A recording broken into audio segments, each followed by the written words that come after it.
ఈ మధ్య మనందరికీ ఫండమెంటల్ రైట్స్ మీద అవేర్నెస్ బాగా పెరిగిపోతుంది. మాట్లాడే హక్కు నాది, ఇష్టం వచ్చినట్టు తిట్టే హక్కు నాది, freedom of right to speech, expression, freedom of press, freedom to live, freedom to express my views. ఎక్కడికైనా వెళ్ళొచ్చు, ఏమైనా చేయొచ్చు, కాన్స్టిట్యూషన్ నాకు ఇచ్చింది, రాజ్యాంగం ఇచ్చిన దాన్ని నువ్వెవరు అడ్డుకోవడానికి అని పోలీసుని ఎదిరిస్తున్నాం, పొలిటీషియన్స్ని ఎదిరిస్తున్నాం, మన ఇంట్లో వాళ్ళని ఎదిరిస్తున్నాం, మన ఫ్రెండ్స్ని ఎదిరిస్తున్నాం. కానీ మీ రైట్స్ని మీరు కాపాడుకోవడం మంచిదే కాదన్న. ఆ రైట్స్తో పాటు రాజ్యాంగం మనకు కొన్ని డ్యూటీస్ కూడా ఇచ్చింది. ఇండియన్ సిటిజన్ అయిన మీరందరూ కొన్ని డ్యూటీస్ చేయాలి. ఈ డ్యూటీస్ని ఎవరూ చెప్పరు, ఎక్కడా ఉండవు. దీని గురించి చాలామంది చాలా తక్కువగా మాట్లాడుకుంటారు. ఎందుకంటే అవి డ్యూటీస్, మనం నిర్వర్తించాలి కాబట్టి. మనం కాన్సన్ట్రేట్ చేసేది రైట్స్. ఎందుకంటే రాజ్యాంగం మనకిచ్చిన రైట్స్ గురించి లేదా స్టేట్ నుంచి మనం కావాల్సిన రైట్స్ని మనం తీసుకుంటాం, కానీ తిరిగి స్టేట్కి ఇవ్వాల్సిన డ్యూటీస్ని మనం మర్చిపోతూ ఉంటాం. అందుకోసమే ఈ రాజ్యాంగం సిరీస్లో ఫండమెంటల్ రైట్స్ చాలా ఇంపార్టెంట్ అయినప్పటికీ కూడా ఫండమెంటల్ డ్యూటీస్ని నేను సెకండ్ ఎపిసోడ్గా చేస్తున్నాను. సో మీరందరూ మీ డ్యూటీస్ని తెలుసుకొని ఆ తర్వాత ఫండమెంటల్ రైట్స్ని తెలుసుకోండి.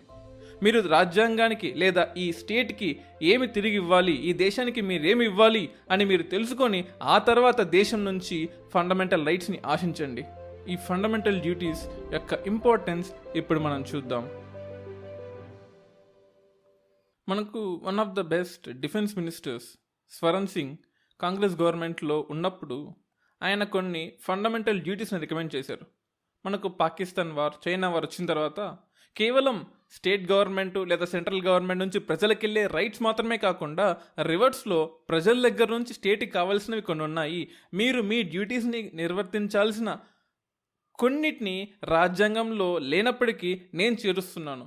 Ministry of defence Swaran Singh గారు ఆ రోజు ఇందిరాగాంధీ గవర్నమెంట్లో 42nd కాన్స్టిట్యూషనల్ అమెండ్మెంట్ ద్వారా చేర్చిన ఈ ఆర్టికల్ 51A లేదా పార్ట్ 4లో చేర్చిన ఈ ఫండమెంటల్ డ్యూటీస్ని ఈరోజు మనం డీటెయిల్గా అనాలిసిస్ చేద్దామా?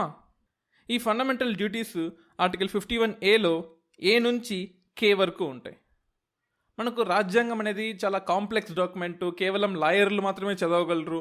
ఒక కామన్ మ్యాన్ దీన్ని చదవాలంటే ఎక్కడో క్లాసులు వినాలి, లేదా సివిల్స్ కోచింగ్ వెళ్ళాలి, లేదా లాయర్లు లేదా తెలిసిన వాళ్ళు ఎవరైనా ఫ్రెండ్స్, సిఏ వాళ్ళు ఫ్రెండ్స్ అయ్యింటే మాత్రమే చదువుకోవచ్చు. ఇది మన డ్యూటీ కాదు అని చాలామంది అజ్యూమ్ చేసుకుంటారు. బట్ అది తప్పు. కాన్స్టిట్యూషన్ నేర్చుకోవడం చాలా ఈజీ అండ్ ప్రతి ఒక్కరి డ్యూటీ. ఆ డ్యూటీలో ఈరోజు మనం ఫండమెంటల్ డ్యూటీస్ గురించి మాట్లాడుకుందాం. ఒకసారి రాజ్యాంగం మనకు ఇచ్చిన ఫండమెంటల్ డ్యూటీస్ని మీకు ఒకసారి చదివి వినిపిస్తాను. 51A ఆర్టికల్లో A నుంచి K వరకు చెప్పాం కదా.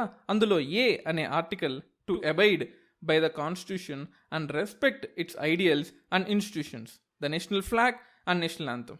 చూడండి, ఫండమెంటల్ డ్యూటీస్లో అంటే అది యుద్ధం టైంలో, యుద్ధం తర్వాత వచ్చిన డ్యూటీస్ కాబట్టి అప్పట్లో ఫస్ట్ ఆర్టికల్ మనం ఏం రాసుకున్నామంటే ఈ రాజ్యాంగాన్ని గౌరవించాలి, ఈ ఇన్స్టిట్యూషన్స్ని గౌరవించాలి. అంటే ONGC కానీ BHEL కానీ రాజ్యాంగం నిర్వర్తించిన ఇన్స్టిట్యూషన్స్ అంటే CAG కానీ CID కానీ CBI కానీ ఏదైనా కానీ దాన్ని గౌరవించాలి. అలాగే నేషనల్ ఫ్లాగ్ని గౌరవించాలి, నేషనల్ యాంథమ్ని కూడా గౌరవించాలి. నేషనల్ ఫ్లాగ్ కోడ్ యాక్ట్ 2002ని నేను ఒక వీడియో రూపంలో చేశాను. దాన్ని లింక్ అండ్ డిస్క్రిప్షన్ కూడా కింద ఇస్తాను. అలాగే 51Aలో B సబ్ క్లాజ్లో ఫండమెంటల్ డ్యూటీ అంటే నువ్వు చేయవలసిన డ్యూటీ ఇంకోటి చదువుతాను వినండి. To cherish and follow the Nobel ideals that inspired the national struggle for freedom.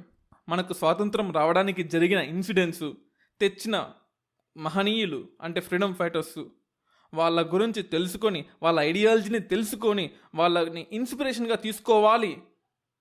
అది కేవలం ఒక మోటివేషన్ కాదు, ఒక డ్యూటీగా కాన్స్టిట్యూషన్లో చేర్చాం. C ఆర్టికల్లో ఏముందంటే to uphold and protect the sovereignty, unity and integrity of India. ఈ దేశం యొక్క సోవర్నిటీ నువ్వు కాపాడాలి. అంటే పక్క దేశంకి వెళ్ళి ఈ దేశాన్ని తిట్టడము, లేదా మీ ఫారిన్ ఫ్రెండ్స్ ముందు ఈ దేశాన్ని కించపరచడము, ఈ దేశం యొక్క సార్వభౌమాధికారాన్ని అంటే సోవర్నిటీని దెబ్బతీసే విధంగా ఏ చర్య చేసినా సరే అది మేము ఒప్పుకోము, ఈ దేశం ఒప్పుకోదు, అది నీ డ్యూటీ కాదు. ఈ సోవర్నిటీని కాపాడాలి, ఈ దేశం యొక్క గౌరవాన్ని నువ్వు కాపాడాలి అని రాజ్యాంగంలో రాస్తుంది. అండ్ ఇంటిగ్రిటీ ఆఫ్ ఇండియా, ఈ దేశాన్ని ఎప్పుడు ఇంటిగ్రిటీగా చూడాలి తప్ప తుగుడా చేస్తాను, ఇండియాను ముక్కలు చేస్తాను, ఇండియా వేరు, నార్త్ ఇండియా వేరు, సౌత్ ఇండియా వేరు. మనం ఎప్పుడు నార్త్ ఇండియా, సౌత్ ఇండియా అంటుంటాం. అది తప్పండి. Northern side of India, southern side of India. There is no two Indias. There is only one India in the northern side, the same India to the southern side. Article డీలో ఏముందంటే, to defend the country and render national service when called upon to do so. జనరల్గా defence లేని కంట్రీస్లో, అంటే సపరేట్గా defence budget allocate చేయలేని countries, చాలా చిన్న కంట్రీసు, ఇటువంటి కంట్రీస్లో పీపుల్ని సంవత్సరానికి ఒకసారి, లేకపోతే సంవత్సరానికి ఒక నెల 2 నెలలు, లేదా లైఫ్ టైంలో ఒక 1 ఇయర్ ఖచ్చితంగా మిలిటరీలో పనిచేయాలి. చాలా కంట్రీస్లో ఉంటుంది, కానీ ఇండియాలో ఆ రూల్ లేదు. కానీ ఒక ఫండమెంటల్ డ్యూటీగా ఇండియాకి సంబంధించిన వరకు, ఇండియా సావర్నిటీని కాపాడడానికి, ఇంటిగ్రిటీని కాపాడడానికి డిఫెన్స్లోకి వెళ్ళి చేరండి. కంపల్సరీ ఏం కాదు, కానీ ఒక డ్యూటీగా, ఒక ఇండియన్ డ్యూటీగా వెళ్ళి చేరాలి. అవసరమైనప్పుడు ప్రతి సంవత్సరము చేరాలని కాదు, అత్యవసరమైనప్పుడు ఈ దేశానికి నువ్వు ఏ విధంగా పనిచేయాలి అంటే, దాని ఉద్దేశం ప్రతి ఒక్కరు మిలిటరీలో, ఆర్మీలో, నేవీలో చేరాలని కాదు. అవసరానికి మన సర్వీసెస్ని ఏ రూపంలో అయినా ఇవ్వచ్చు. ఆర్టికల్ ఈలో ఏముందంటే, to promote harmony and the spirit of common brotherhood amongst all the people of India, transcending religions, linguistic and regional or sectional diversities, and to renounce practices derogatory to the dignity of women. చూసారా, ఉమెన్కి ఎంత respect ఇస్తామో, ఉమెన్కి respect ఇవ్వాలి అని Nirbhaya act, Visakha guidelines, Disha act చెప్పలేదండి. రాజ్యాంగమే చెప్పింది. Men and women are equal. Discrimination based on caste, creed, sex, religion జరగకూడదు అని ఫండమెంటల్ రైట్స్లో ఉంటుంది. ప్రతి ఒక్కరూ మాట్లాడతారు, చూసారా నాకు రాజ్యాంగం కల్పించిన హక్కు, సమానత్వమైన హక్కుని నాకు కాకుండా చేసింది గవర్నమెంట్, నాకు కాకుండా చేసింది అపోజిషన్ పార్టీ, నాకు కాకుండా చేశాడు నా పొలిటీషియన్ అంటుంటామే. దానికన్నా ముందు ఒక మగవాడిగా, ఒక ఆడదానిగా నీ డ్యూటీ తెలుసుకో. ప్రతి ఒక్కరిని, అంటే ఆడవాళ్ళని కానీ మగవాళ్ళని కానీ, and particularly derogated to the dignity of ఉమెన్కి కించపరిచే విధంగా ఎటువంటి పోస్టులు కానీ, ఎటువంటి హామ్ కలిగించే స్పీచ్ కానీ, లేదా రిటర్న్ స్క్రిప్ట్ కానీ ఏది చేయకూడదు. డిగ్నిటీ ఆఫ్ ద ఉమెన్ని కాపాడాలి అని రాజ్యాంగం చెప్తుంది. మరి దాన్ని నిర్వర్తిస్తున్నావా లేదా అనేది నీ విజ్ఞతకే వదిలేస్తున్నాను. Article F, to value and preserve the rich heritage of the countries composite culture. India అనేది ఫ్రాన్స్ లాగో, లగ్జంబర్గ్ లాగో, యూరోపియన్ యూనియన్లో ఉండే ఒక్కో కంట్రీ లాగో, లేదా అమెరికా లాగో ఒక సింగిల్ రిలీజియన్ కంట్రీ కాదు. అఫ్ కోర్స్ ఆ కంట్రీస్లో అన్ని రిలీజియన్స్ ఉన్నాయి కాదన్ను, కానీ మనన్ని రిలీజియన్స్, ప్రపంచంలో ఉండే 60% రిలీజియన్స్ అన్ని ఇండియాలో ఉన్నట్టే ఉంటుంది. మన దగ్గర ఉన్న లాంగ్వేజెస్, మన దగ్గర ఉన్న కల్చర్స్, మన దగ్గర ఉన్న డైవర్సిటీస్ ఎక్కడా ఉండవు. అన్ని డైవర్సిటీస్ని కాపాడాలంటే it is not just government duty. కేవలం గవర్నమెంట్ ఎన్నెన్ని చూడగలదు. ఒక సీఎం, ఒక పిఎం, ఒక 56 మంది సెంట్రల్ మినిస్టర్స్, ఒక్కో స్టేట్లో 20 నుంచి 30 వరకు స్టేట్ కౌన్సిల్ ఆఫ్ మినిస్టర్లు, ఒక గవర్నరు, కొంతమంది ఐఏఎస్ ఆఫీసర్లు, కొంతమంది పోలీసులు ఎలా చూడగలరండి ఈ దేశాన్ని, ఈ రాష్ట్రాన్ని? So it is every once duty, నీ, నా, మన యొక్క డ్యూటీ. ఈ ఫండమెంటల్ డ్యూటీస్ తర్వాత మీకు కొన్ని కేసులు చెప్తాను. సుప్రీంకోర్టు ఇచ్చిన కొన్ని కేసుల్ని కూడా చెప్తాను. Article F, to preserve our culture. మరి మన కల్చర్ని ప్రిజర్వ్ చేద్దామా? నేను గచ్చిబౌలిలో హైదరాబాద్ సెంట్రల్ యూనివర్సిటీకి వెళ్ళినప్పుడు అక్కడ ఒక మెగాలిథిక్ బరియల్ సైట్ అని ఉంది. అంటే ఆల్మోస్ట్ 2000 BC, మనం 2021లో ఉన్నాం. అంటే 4000 సంవత్సరాల ముందు ఒక బరియల్ సైట్, ఒక కల్చరు అక్కడ ఉండేది. నేను గూగుల్లో చూశాను, మెగాలిథిక్ బరియల్ సైట్ గచ్చిబౌలిలో ఉంది అని చెప్పేసి. అదే ఈ యూనివర్సిటీలో ఇక్కడే ఉంటున్నాం, ఇక్కడ యూనివర్సిటీలో ఎక్కడ దొరకలేదు నాకు అని చూస్తున్నాను. సో సర్చ్ చేసినప్పుడు ఒక సెక్యూరిటీ గార్డ్ అడిగాను, నాకు ఇక్కడే చూపిస్తుంది గూగుల్లో, కానీ ఇక్కడ ఎక్కడా లేదు, మన క్యాంపస్లో ఎక్కడ లేదని చూపిస్తే ఆ సెక్యూరిటీ గార్డ్ చూపించారు. ఇక్కడ సమాధి ఉంది సార్, చూస్తారా అని చెప్పి. సో ఆ సెక్యూరిటీ గార్డ్తో నేను వెళ్తే అది సమాధి కాదు, అది ఆర్కియలాజికల్ సైట్. 4000 ఏళ్ల సంవత్సరాల నాటి గుర్తులు, చిహ్నాలు, సమాధులు, కుండలు, బీడ్స్, అంటే చేతులకు కట్టుకునే కంకణాలు, అప్పట్లో బీడ్స్ అంటాం, హారాలు, అవన్నీ ఉన్నాయి. మట్టి పట్టిపోయి హైదరాబాద్ సెంట్రల్ యూనివర్సిటీ క్యాంపస్ లోపల ఉన్నాయి. ఎవరికి తెలుసండి ఇది? ఆపోజిట్లో పెద్ద TCS కంపెనీ ఉంటుంది, దాని పక్కనే త్రిబుల్ హైదరాబాద్ ఉంటుంది, గచ్చిబౌలి స్టేడియం ఉంటుంది, పబ్బులు, డిస్కోలు, బార్లు అన్నీ ఉంటాయి చుట్టుపక్కల. కానీ ఆ పక్కనే ఒక 2 కిలోమీటర్లు అవతల సైడ్ వస్తే HCU వస్తుంది. అందులో 4000 ఏళ్ల చరిత్ర కలిగిన ఒక కల్చరే ఉంది. ఎంతమందికి తెలుసు? అసలు ఈ కల్చర్, గచ్చిబౌలిలో ఈ కల్చర్ ఉందని ఎంతమందికి తెలుసు చెప్పండి? It is our duty. So నేను దాన్ని వెంటనే వీడియో తీసి యూట్యూబ్లో అప్లోడ్ చేసి అందరికీ ట్యాగ్ చేశాను. అప్పుడు కొంచెం సిగ్నిఫికెన్స్ పెరిగింది. నా వల్ల కాదు, బట్ అందరూ గూగుల్ మ్యాప్స్లో చూడడం స్టార్ట్ చేశారు. ఆ వీడియోని అందరితో షేర్ చేయడం వల్ల సో అందరికీ తెలిసింది, ఓకే హెచ్యు క్యాంపస్లో ఒక మెగాలిథిక్ బరియల్ సైట్ ఉందని. ఎప్పటి నుంచో ఉంది, కానీ ఎవరూ దాన్ని పట్టించుకోవట్లేదు. So it is our duty to protect our culture. పక్కనోడి కల్చర్ మనకి ఎందుకండి? ఇండియాలో ఉన్న కల్చర్స్ చాలా ఉన్నాయి. So please protect our cultures. It is our duty. అలాగే article G of the fundamental duties ఏంటో తెలుసా? To protect and improve the natural environment including ఫారెస్ట్లు, లేకులు, రివర్లు and wildlife and to have compassion for living creatures. అంటే chicken mutton తినద్దని కాదు, అవి లివింగ్ క్రియేచర్సే కదా అని. కొన్ని స్పీసెస్ ఉంటాయి, వెర్మిన్ స్పీసెస్ని చంపినా మనకు పెద్ద ప్రాబ్లం ఏమీ లేదు. డొమెస్టికేటెడ్ స్పీసెస్ని, కీస్టోన్ స్పీసెస్ని, అలాగే ఇండికేటర్ స్పీసెస్ని, ఫౌండేషన్ స్పీసెస్ని, కొన్నిటిని మనం చంపకూడదు. చంపితే ఒక మనిషికి పడిన శిక్షే మనకు పడుతుంది. అంటే ఒక మనిషిని మర్డర్ చేసి ఏ శిక్ష అయితే పడుతుందో అటువంటి ఎనిమల్స్ని మర్డర్ చేసినా చంపినా మనకు అదే శిక్ష పడుతుంది. ఎందుకు? అన్ని ఎనిమల్స్ ఒకటే కాదు. కొన్ని ఎనిమల్స్కి స్పెషల్ ఇంపార్టెన్స్ ఉంటుంది. ఫర్ ఎగ్జాంపుల్ టైగర్ ఉంది. ఒక అడవిలో టైగర్ని చంపితే దానివల్ల తీరని నష్టం ఆ ఫారెస్ట్ మొత్తానికి ఉంటుంది. మనం మహేష్ బాబు నిజం సినిమాలో ఒక డైలాగ్ ఉంటుంది, గుర్తుందా మీకు? అనగనగా ఒక అడవిలో కొన్ని మేకలు ఉండేవి. ఆ మేకలు కేజీ ఆకలైతే 2 కేజీల గడ్డి తినేవి. దానివల్ల అడవి మొత్తం నాశనం అయిపోయింది ఒక 10 సంవత్సరాలకి. అప్పుడు ఒక పులి వచ్చింది, ఆ మేకల్ని చంపింది. అప్పుడు ఆ అడవిలో చిగురు మళ్ళీ మొదలయ్యి గడ్డి పెరిగి చెట్లగా మారింది. ఆ అడవి మళ్ళీ చిగురించి హ్యాపీగా బాగా పెద్దగా అయింది. దానివల్ల కొన్ని వందల స్పీసెస్ బాగుపడ్డాయని. అలాగే ప్రతి ఒక్క ఫారెస్ట్లో, ప్రతి ఒక్క ఎన్విరాన్మెంట్లో, ప్రతి ఒక్క ఎకోటోన్లో కొన్ని స్పీసెస్ ఉంటాయి. ఆ స్పీసెస్ని మనం చంపకూడదు, తినకూడదు, డిస్ట్రాయ్ చేయకూడదు. దాని గురించి ఉంటుంది. మనం ఫారెస్ట్ని కాపాడాలి, లేక్స్ని కాపాడాలి, రివర్స్ని కాపాడాలి, వైల్డ్ లైఫ్ని కాపాడాలి. అండ్ లివింగ్ క్రియేచర్స్కి కొంచెం కంపాషన్ ఉండాలి. సో చికెన్ మటన్ తినాలనుకుంటున్నాం, ఒకసారి చంపేసి తినేయచ్చు, అంతేగాని దాన్ని చిత్రహింసలు పెట్టి తినకూడదు. సో అని నేను చెప్పింది కాదు, సాక్షాత్తు ఆర్టికల్ Gలో ఉంది కదా, compassion towards living creatures. H to develop scientific temper, humanism and the spirit of enquiry and reform. ప్రతి ఒక్కరికి సైంటిఫిక్ టెంపర్ ఉండాలండి.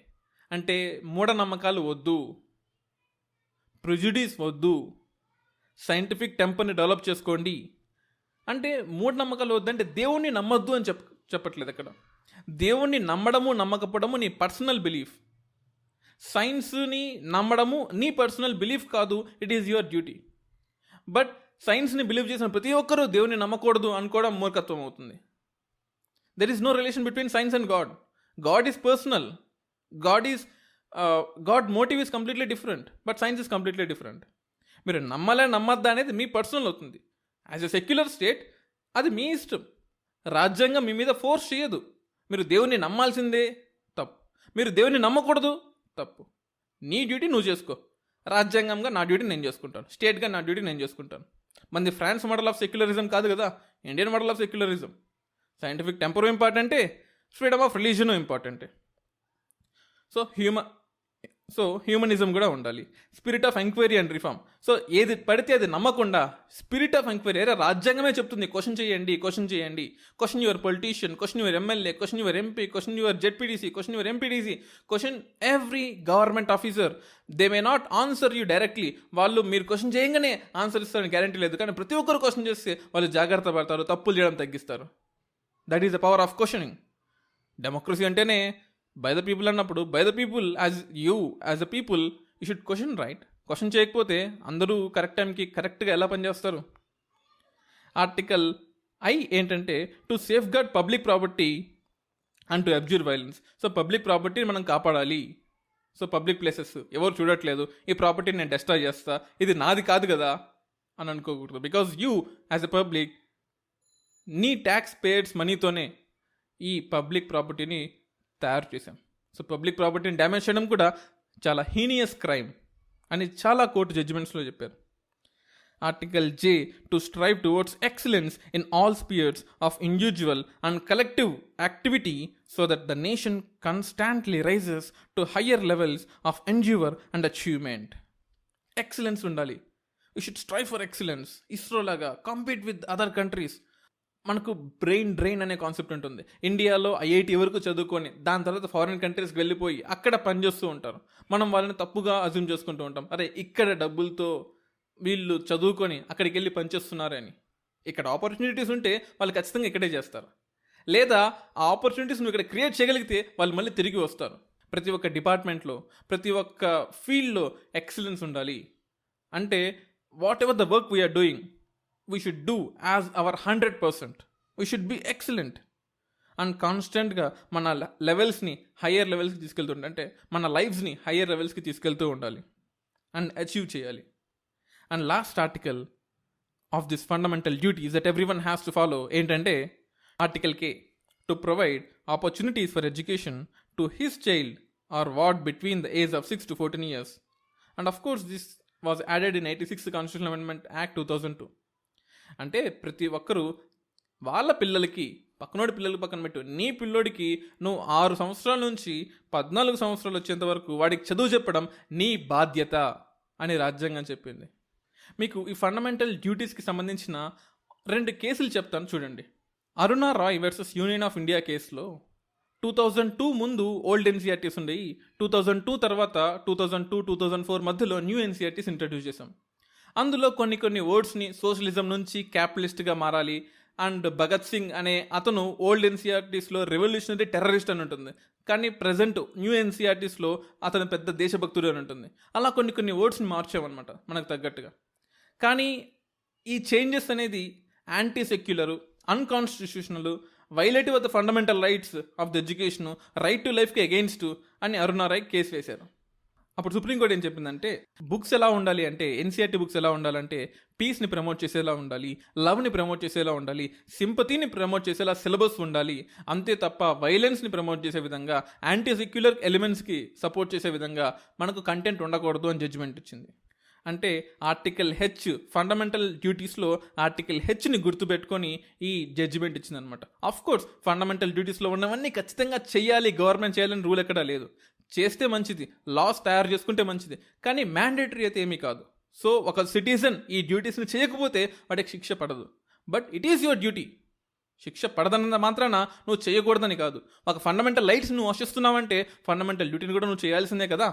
అలాగే ఆర్టికల్ 51A ఏ ఆర్టికల్లో Shyam Narayan Chouksey versus union of India కేసులో సుప్రీంకోర్టు ఏం చెప్పిందంటే, థియేటర్స్లో ఖచ్చితంగా నిలబడాల్సిన అవసరం, థియేటర్స్లో నేషనల్ యాంథమ్ పాడాలి, పాడితే ఖచ్చితంగా నిలబడాలి అని 2016లో చెప్పింది. కానీ 2019లో ఖచ్చితంగా నిలబడాలని ఏమీ లేదు, అండ్ ఖచ్చితంగా పాడాలని కూడా ఏమీ లేదు. If you respect national flag and anthem that is sufficient. ఖచ్చితంగా మ్యాండేటరీగా చేయాలని ఎక్కడా రూల్ ఏమీ లేదు అని సుప్రీంకోర్టు జడ్జిమెంట్ ఇచ్చింది. అంటే ఆర్టికల్ ఏని గౌరవించండి, ఆర్టికల్ 51Aలో ఏ ఆర్టికల్ని గౌరవించండి, కానీ అదే మ్యాండేటరీ కాదు. అది లేకపోతే శిక్షార్హులు అనడానికి లేదు. ఫ్లాగ్ కోడ్ ఆఫ్ ఇండియా యాక్ట్ని, ఆ వీడియోని చూడండి, నేను ఇచ్చిన డిస్క్రిప్షన్ వీడియోని. అలాగే ఆర్టికల్ 51Aలో, అలాగే ఫండమెంటల్ డ్యూటీస్లో ఆర్టికల్ G ఇందాక డిస్కస్ చేశాం కదా, నేచురల్ ఎన్విరాన్మెంట్ని కాపాడాలని. ఈ ఆర్టికల్ Gని సపోర్ట్ చేస్తూ MC Mehta versus union of India కేసులో మనకు 1984లో భోపాల్ గ్యాస్ లీకేజ్ తర్వాత ఒక 2-3 ఇయర్స్లోనే మళ్ళీ ఓలియం గ్యాస్ లీక్ జరిగింది. ఢిల్లీలో ఉంటుంది. ఢిల్లీలో గ్లిజరిన్ సోప్స్ తయారు చేసే శ్రీరామ్ ఫుడ్ అండ్ ఫెర్టిలైజర్స్ యూనిట్లో 3 రోజుల్లో 2 సార్లు జరిగి చాలామంది అస్వస్థకి గురయ్యారు. అప్పుడు సెక్షన్ 133 ఆఫ్ CRPCని యూజ్ చేసి ప్లాంట్ని క్లోజ్ చేసేసింది. అప్పుడు ఏం చెప్పిందంటే, ఎడ్యుకేషనల్ ఇన్స్టిట్యూషన్స్, స్కూల్స్, కాలేజెస్ ప్రతి ఒక్కరూ గుర్తుపెట్టుకోండి, మీ కరికులంలో ఖచ్చితంగా ఎన్విరాన్మెంట్ గురించి ఒక చాప్టరో, వారానికి 1 గంటో 1 to 2 hours ఎన్విరాన్మెంట్ గురించి క్లాసులు చెప్పండి, ఎన్విరాన్మెంట్ అవేర్నెస్ని పెంచండి అని చెప్పింది. సో అప్పటి నుంచి 1987-88 నుంచి ఎన్విరాన్మెంట్ని కూడా ఒక టాపిక్గా, ఒక సబ్జెక్ట్గా కరికులంలో యాడ్ చేసాం మనం. So fundamental rights so fundamental rights మాత్రమే కాదు, ఫండమెంటల్ డ్యూటీస్ కూడా నిర్వర్తించాల్సిన బాధ్యత నీపైన ఉంది. అంటే it is not just give and take. నేను నీకు ఒకటి ఇస్తే నువ్వు నాకు ఇవ్వు అనడానికి కాదు. నువ్వు ఫండమెంటల్ డ్యూటీస్ని పాటించినా పాటించకపోయినా రాజ్యాంగం, స్టేట్ గవర్నమెంట్ కానీ సెంట్రల్ గవర్నమెంట్ కానీ నీకు నీ రైట్స్ నీకు ఇస్తుంది. ఇవ్వకపోతే సుప్రీంకోర్టుకి వెళ్ళి తీసుకొని రైట్స్ని. అలాగే రాజ్యాంగం రిక్వెస్ట్ చేస్తుంది, నువ్వు ఫండమెంటల్ డ్యూటీస్ని పాటించు. పాటిస్తే స్టేట్ గవర్నమెంట్ సజావుగా సాగుతుంది అండ్ ప్రతి ఒక్కరూ హ్యాపీగా బ్రదర్లీహుడ్గా ఇండియాని డెవలప్ చేస్తూ, ఎన్రిచ్ చేస్తూ, సైంటిఫిక్ టెంపర్ని ఇంక్రీజ్ చేస్తూ, పబ్లిక్ ప్రాపర్టీని కాపాడుతూ మనం కనుక ఫండమెంటల్ డ్యూటీస్ని ఫాలో అయితే ఇండియా ఇంకొంచెం ఫాస్ట్గా డెవలప్ అయ్యే ఛాన్సెస్ ఉంది. So this is all about fundamental duties. Next ఎపిసోడ్లో మరిన్ని ఇంట్రెస్టింగ్ అప్డేట్స్ ఆఫ్ ఇండియన్ కాన్స్టిట్యూషన్తో కలుద్దాం. Until then, jai Hind. ఈ పాడ్కాస్ట్ని Google podcast, Apple podcast, Spotify, Gaana and మీ ఫేవరెట్ పాడ్కాస్టింగ్ యాప్స్లో వినొచ్చు. ఒక single command, okay Google play UPS radio podcast, లేదా హే సిరి ప్లే యూపీఎస్ రేడియో పాడ్కాస్ట్, లేదా hey Alexa play UPS radio podcast కోడ్స్తో మీరు హ్యాపీగా, ఈజీగా యూపీఎస్ రేడియో పాడ్కాస్ట్ని వినొచ్చు.